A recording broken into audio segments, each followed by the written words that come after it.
para apresentar sobre a situação atual da pandemia de Covid-19 na perspectiva dos estados e sobre as internações pediátricas por síndrome respiratória aguda grave, convidamos o senhor Isnésio Fernandes de Medeiros Júnior, presidente do CONAS, e Nereu Henrique Manzano, assessor técnico CONAS. Inicialmente, eu queria cumprimentar a todos e todas que nos ouvem, tanto presencialmente como à distância, a mesa diretora aqui, representada pelos representantes do Ministério da Saúde, o ministro interino, todos os nossos amigos da bancada do CONASEMS e nossos secretários e diretoria do nosso Conselho Nacional de Secretários de Saúde. Meu nome é Nereu Henrique Manzano, eu sou assessor técnico do CONAS, onde acompanho as áreas de epidemiologia e informação informática. O objetivo dessa fala é trazer algumas considerações e preocupações da gestão estadual do SUS em relação à pandemia de Covid-19. O primeiro ponto que a gente gostaria de destacar é que consideramos que o momento exige ainda muita cautela.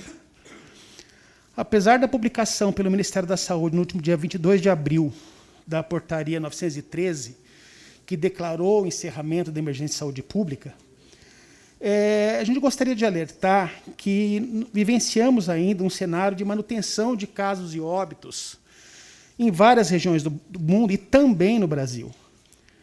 Com base nos dados que nós fechamos ontem do painel, que são os mesmos dados, inclusive, também do painel do Ministério, eles são idênticos, ontem nós tínhamos uma média móvel, uma média de 7 dias, de 14 mil casos diários, e uma média, considerando 7 dias, de 103 óbitos.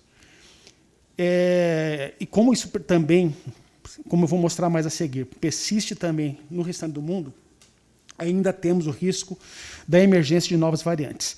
Então, reforçando, isso indica o quanto o momento indica cautela. Outra questão que temos que destacar é que a gente está percebendo uma interrupção do comportamento de queda de casos e, em algumas unidades federais, até tendência de crescimento. E isso pode repercutir nas próximas semanas em aumento de internações de óbitos, o que ainda não foi observado.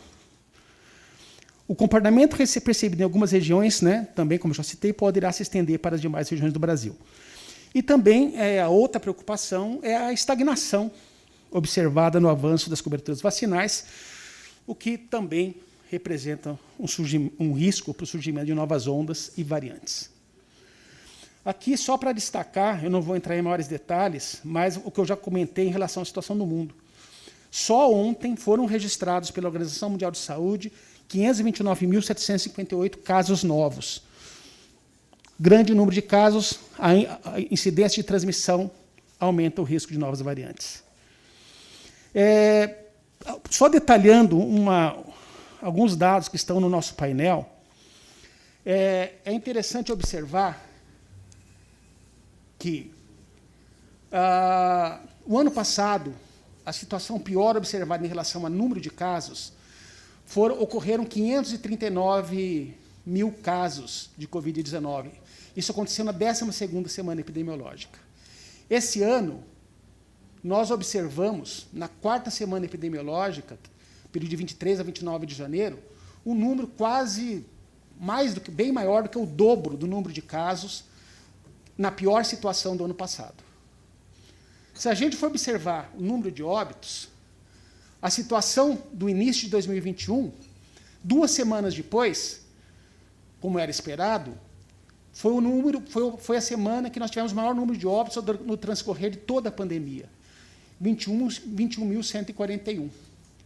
Já 2 semanas, exatamente 2 semanas após, no começo desse ano, 23 a 29 de janeiro, no período de na 6ª semana, desculpe, aqui tem um erro de digitação, está correto, de 6 a 12 de fevereiro, na 6ª semana epidemiológica, foram 6.246, ou seja, menos de 1/3 do número de óbitos ocorridos na pior situação de 2021. O que isso indica? O que nós temos de diferença aqui? Vacinação. e mostra aqui a efetividade das vacinas. Mas, de qualquer maneira, nós precisamos destacar que este ano, nessa última semana, nós fechamos, no último sábado, com 96.513 casos nessa última semana epidemiológica fechada. Isso é quase o dobro da melhor situação observada no ano passado. Ou seja, quando nós ainda estávamos na vigência de todos os cuidados, máscaras, medidas, nós nós consideramos aqui a semana de 5 a 11 de dezembro, porque as 2 semanas seguintes eram um número menor ainda, nós temos impacto do ataque hacker, mas comparando com essa semana anterior ao ataque hacker, que nós temos uma diminuição que pode ser artificial, né, nós ainda temos praticamente o dobro de casos semanais em relação a dezembro do ano passado. E outra situação que preocupa, nós temos um painel que nós publicamos e atualizamos periodicamente em parceria com o Facebook, que apresenta uma pesquisa que é realizada diariamente pelo Facebook com seus internautas, com avaliação de sintomas e comportamentos. O que a gente observa? Que sempre, como aqui você pode observar, quando tivemos o pico da variante Ômicron, que está aqui em verde, os dados da pesquisa eles se antecipam ao aumento de casos. O que nós observamos agora? Que, novamente, temos um aumento de casos, que já está começando aqui, mas que o aumento dos relatos dos internautas já é bem maior. É lógico, quando eu falo de sintomas, isso pode ser casos relacionados não só pela Covid, mas também por outras doenças respiratórias agudas, por outros agentes etiológicos. Mas é um indicador que indica, mais uma vez, cautela. E, como já foi colocado pelo nosso presidente, logo após o debate sobre a questão da vacinação da Covid, que já foi apresentado, nós temos aqui um esforço enorme das 3 esferas de governo, com mais de 413 milhões de doses aplicadas de vacina. Porém, temos ainda algumas situações críticas. Muito relacionado, que já foi também colocado pelo nosso presidente, a questão das fake news, das campanhas de desinformação. Temos ainda grande desafio, estou destacando aqui os principais desafios. Quando nós tratamos as crianças de 5 a 11 anos, somente 34% receberam a segunda dose, somente 59% dos adolescentes receberam a segunda dose, e a população com 18 ou mais anos, somente 52%. Obviamente, temos que considerar, como já foi muito bem colocado aqui pelo Dr. Mauro, que esses dados refletem o que foi registrado. E existem problemas de registro que a gente não está aqui desconsiderando de forma alguma. Todavia, esses quantitativos demonstram que nós temos ainda muito o que caminhar. E se a gente observa o próprio gráfico apresentado pelos colegas da Secovid, mostra o quanto isso está estagnado. Então, nós temos muito ainda o que caminhar. Nós não podemos considerar que a pandemia acabou e que nós temos um desafio enorme ainda pela frente. E só reforçando aqui, quando a gente fala da dose de reforço 18+, se eu fizer um recorte da dose de reforço na população de 18 a 34 anos, somente 33% recebeu o primeiro reforço. Lembrando que nós temos que fazer, se preconiza, né, pelo menos após 6 meses após a primeira dose, nós temos que ter já a cada 6 meses, de acordo com todas as pesquisas que vêm sendo feitas pelos próprios laboratórios produtores, o que não quer dizer que a vacina é ineficiente, pelo contrário. Já demonstramos anteriormente o quanto as vacinas foram efetivas nessa pandemia, mas nós precisamos, periodicamente, está cada vez mais claro, nós vamos precisar realizar a vacinação, ou novos reforços. Bom, concluindo, a vacinação contra a Covid-19, a gente considera que é a estratégia principal para o controle epidemiológico da Covid-19, com uma efetiva redução dos casos de síndrome respiratória aguda grave e de óbitos, e também tem o seu papel, ainda que menos efetivo, que as transmissões podem ser mantidas, mas também tem o seu papel na redução da transmissão. Outra questão que a gente, como o próprio doutor Nézio também já colocou, que nós precisamos avançar a partir de um planejamento da sua implementação, é que nós temos já medicamentos incorporados, como foi discutido hoje, anteriormente, para o tratamento da Covid-19, e a realização de um programa coordenado da implementação da utilização desses medicamentos vai poder impactar ainda mais na redução de internações e óbitos. E a outra questão também, desculpe aqui o erro de digitação, as medidas não farmacológicas, em especial máscara, higiene da mão, álcool, gel, etc., permanecem fundamentais no contexto da Covid-19 e outras doenças respiratórias. Diante disso, quais são as propostas de encaminhamentos? Primeiro, nós temos que trabalhar na pactuação de um plano de controle epidemiológico com foco na mobilização pela vacinação, no enfrentamento da desinformação, definindo indicadores e estratégias de controle, com uma vigilância integrada das síndromes respiratórias agudas. Nós vamos apresentar daqui a pouco a questão da situação da síndrome respiratória aguda grave, onde nós temos outros vírus já sendo identificados. Então, nós temos que trabalhar realmente numa vigilância integrada. E, para isso, é fundamental o reforço da nossa vigilância laboratorial. Fundamental a implantação de uma estratégia nacional de comunicação, como já foi colocado pelo nosso presidente, visando comunicar riscos, enfrentar a desinformação e recuperar o ritmo da vacinação, considerando uma meta de 90% em todos os grupos aptos. Considerando até a pergunta da doutora Mayra, muito pertinente, em relação... O CONAS também tem trabalhado nesse sentido. O nosso site é www.conas.org.br. Ali já aparece, mas se você colocar /vacina Covid-19, ali você vai ter todo um espaço que o CONAS já apresenta de combate à desinformação. Outra questão que a gente propõe é levar a discussão da Câmara Técnica Assessora de Imunizações com a maior brevidade possível a avaliação de um calendário para incorporação das vacinas contra a Covid-19 no Programa Nacional de Imunizações, bem como da periodicidade e indicação das doses de reforço anuais a partir do próximo semestre, considerando, inclusive, a disponibilidade das vacinas já adquiridas.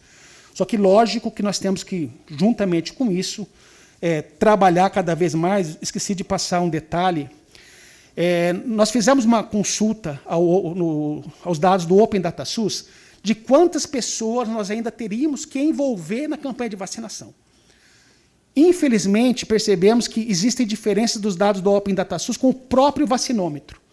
Ou seja, os dados já apresentados aqui têm problemas de registro, então temos que ter sempre isso em mente, mas o Open Data SUS também tem. Mas se fosse considerar os dados do Open Data SUS com esses cuidados que nós teríamos que ter, nós teríamos aí cerca de 139 milhões de pessoas que a gente precisaria ou vacinar novamente, ou vacinar pela primeira vez, ou fazer a quarta dose. Estou falando, considerando 4 doses para a população acima de 60 anos, considerando 3 doses para a população de 18 anos ou mais, e 2 doses para a população de 5 a 17 anos. São aqueles, considerando aquele que já tem nota técnica e proposta estabelecida. É lógico que nós temos que lembrar que a vacinação da população acima de 60 anos começou há poucas semanas, mas mesmo assim, isso é só para ter uma dimensão do nosso desafio em relação à continuidade da vacinação. E outra questão importante para que a gente tenha sucesso em relação a isso é a regularização da disponibilização de vacinas, considerando sempre a demanda informada pela Secretaria Estadual de Saúde para cada tipo de vacina, para atender todas essas orientações que já foram dadas do Plano Nacional de Operacionalização da Vacinação e também as novas recomendações. A segunda dose de reforço já formalizada para a população acima de 60 anos, já formalizada em nota técnica, e também a recomendação para a primeira dose de reforço de adolescentes, que já foi aprovada pela Câmara Técnica Assessora de Imunizações, já foi indicada pela Câmara Técnica Assessora de Imunizações, mas ainda não foi implementada a orientação através de nota técnica.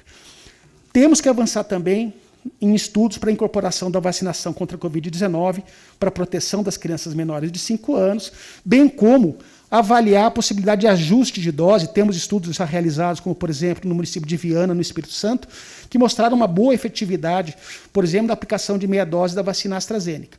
E temos que avançar nesses estudos, né, de ajuste de doses que estejam... nós precisamos trazer essa situação. E voltando à questão das crianças menores de 5 anos, lembrar que já temos estudos, por exemplo, bastante claros, realizados no Chile, que indicam a efetividade da vacinação das crianças de 3 a 5 anos. Então, precisamos avançar também nesse sentido. Basicamente, era isso, e passo a palavra para o nosso presidente para complementar com as suas considerações. Ministro, colegas do CONASEMS, do CONAS, todos aqui presentes, nós precisamos entender que o cenário do segundo semestre ele pode ser um cenário de risco. Se nós não assumirmos uma grande campanha nacional de alcançar a meta de 90% de cobertura vacinal em cada estrato etário em 90 dias.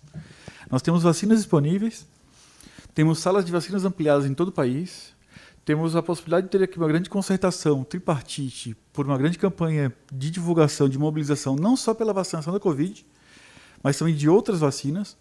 Mas nós formalmente propomos ao Ministério da Saúde e ao CONASEMS criar um grande movimento nesses 90 dias, com nova atualização da campanha de comunicação. As vacinas ficaram muito vinculadas ao quê? À existência de ondas de internações, casos e óbitos. A estratégias de mitigação. E vacinas não são para mitigar somente, são para controlar e prevenir. Principalmente nos momentos em que não temos óbitos e tantos casos, é que nós precisamos atualizar o esquema vacinal de toda uma população para garantir que as ondas não voltem, as internações não retornem e os óbitos não voltem a acontecer. Então, eu entendo que a janela dos próximos 90 dias é uma janela extremamente adequada para uma atualização de toda a mobilização nacional com uma nova comunicação vinculando a vacinação à medida segura, principal, necessária de saúde pública para evitar o retorno de doenças infecto-contagiosas preveníveis e imunopreveníveis. Então, nós entendemos que o cenário que foi apresentado ele tem uma insuficiência na percepção de casos observados, porque há uma redução da testagem no país, há uma redução da percepção de risco na população que está vacinada, que quando tem um sintoma, estou vacinado, não é Covid, pode ser Covid-19, e acaba procurando menos a testagem. Da mesma maneira, também a redução da oferta dos testes, diante da ociosidade da procura e da testagem da população. Então, os casos apresentados desse comportamento de crescimento observado em vários estados, ele pode ser maior. Nós podemos estar diante de um silêncio epidemiológico, porque alguns municípios já vêm relatando aumentos de internações e, em alguns casos, até oscilações de óbitos, sem correspondência de crescimento de casos. Isso é típico de contextos onde há um silêncio epidemiológico de casos observados, onde já tem um comportamento com positividade alta de novos casos da Covid-19. E se nós somarmos toda a população que ainda não recebeu nenhuma dose, mais a população que tem esquema vacinal incompleto, atrasado e há mais de 6 meses projetando o mês de agosto, nós podemos sim ter um cenário de risco no segundo semestre. Só que esse cenário ele pode ser projetado e nós podemos adotar medidas para evitar que ele aconteça. E por isso a gente entende que o cenário que está sendo apresentado aqui ele precisa mobilizar esforços tripartites para uma grande campanha de mobilização que envolva também a sociedade. Ao longo das próximas semanas, o CONAS está propondo ao CONASEMS e ao Ministério da Saúde encontros técnicos para poder propor uma grande campanha nacional com semanas temáticas de vacinação das diversas vacinas, incluindo também a vacinação contra a Covid-19, para poder reduzir o risco que está posto para um segundo semestre no nosso país. E para concluir, a necessidade de tratar claramente do tema do reforço anual, de atualizar o conceito de como nós vamos garantir a prevenção de uma doença que tem uma capacidade de mutação muito grande e que vamos para quase 700 mil pessoas mortas pela Covid-19 no nosso país. Ela não pode ser tratada somente como um problema de grupos vulneráveis, de grupos prioritários. É um problema de controle epidemiológico em toda a população. E aí nós temos uma programação de reforço anual que não necessariamente possa começar no próximo ano. Nós talvez tenhamos que atualizar nossa estratégia para que o reforço anual comece no segundo semestre deste ano. na perspectiva de entender que um comportamento sazonal, um comportamento de risco nos períodos sazonais, principalmente dos estados do norte, que começam no final deste ano, podemos ter a oportunidade de nos anteciparmos com a cobertura vacinal de reforço anual ao final deste ano para toda a população brasileira.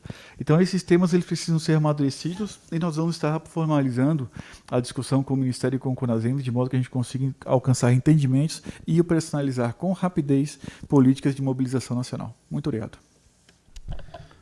Quero, primeiro, concordar com a apresentação do CONAS, dizer que compactuamos desta preocupação com relação à cobertura das vacinas, não só vacina Covid, mas de todas as vacinas, né? Acho que a imunização, o PNI, sempre foi o carro-chefe do Sistema Único de Saúde. Orgulho de nós, brasileiros, né, ter uma cobertura excepcional, né, como sempre conquistamos. Então, o CONASEMS também foi procurado pelo Conselho Nacional de Saúde para fazermos juntos uma campanha. E uma das questões que nós colocamos à mesa é que os 3 entes federados, mais o Conselho, todos nós, sociedade, temos que estar à mesa discutindo essa grande campanha, né, de resgatar, né, a importância da vacinação para o povo brasileiro. Então, acho que está na hora, sim, de fazermos essa grande discussão, essa grande mobilização, envolvendo todos os atores, mais puxado pelo Ministério da Saúde, pelo CONAS, pelo CONASEMS e Conselho, né, com o apoio do Conselho, para a gente chegar e dar mais segurança a todo o nosso povo. Hoje se sai de um lado do mundo e no dia seguinte está aqui no Brasil e vice-versa. O risco é muito maior, né, do que anos anteriores. Sabemos das dificuldades, né, dos pais, principalmente, que há 10 anos atrás, no primeiro ano de vida, levava sua criança 4 vezes na unidade de saúde, no primeiro ano de vida. Hoje são 9 vezes. Aumentamos os imunizantes disponíveis, né, e sabemos das dificuldades também do acesso, né, dessas populações. Mas o SUS está aí, é forte, são 48 mil unidades básicas de saúde, além de todos os postos, né, de vacinação extramuro que abrimos. Sabemos do papel importante dos estados de receber essas vacinas, distribuir para todos os 5.570 municípios, e sabemos também que sem o Ministério da Saúde a fazer a aquisição e distribuição para os estados, essas vacinas não chegariam. Então, todos nós fazemos parte dessa grande cadeia chamada Sistema Único de Saúde, né, chamada imunização, e nós temos que dar conta disso, né, como sempre demos. Então, parabéns pela apresentação e conte com o CONASEMS para a gente engajar nessa campanha e voltar a ter as coberturas acima de 95%. Só comentar rapidamente, presidente Nésio, rapidamente aqui saudar nosso ministro interino aqui, o secretário Daniel, que é um servidor de carreira de uma vinculada do Ministério da Saúde, que tem praticamente a mesma idade do SUS, o que mostra a sua maturidade e a sua habilidade, né, e muito merecido você estar hoje conduzindo esse nosso ministério, que muito me orgulha. Em relação a essas questões vacinais e até as questões de tratamentos que recentemente foram já incorporados pela comissão na Conitec, de fato a gente tem uma perspectiva de somar forças nesse sentido. É visível uma diminuição do engajamento nas vacinas do Covid, é até explicável pela diminuição da mortalidade, pela diminuição do número de casos, mas uma preocupação adicional que nós temos no Ministério é que essa baixa adesão às vacinas do Covid também leve a uma baixa adesão a outras vacinas, e a gente tem casos de doenças superadas já no passado, eventualmente até mais letais do que o próprio Covid, entrem. Então, de fato, o Ministério está aberto a isso.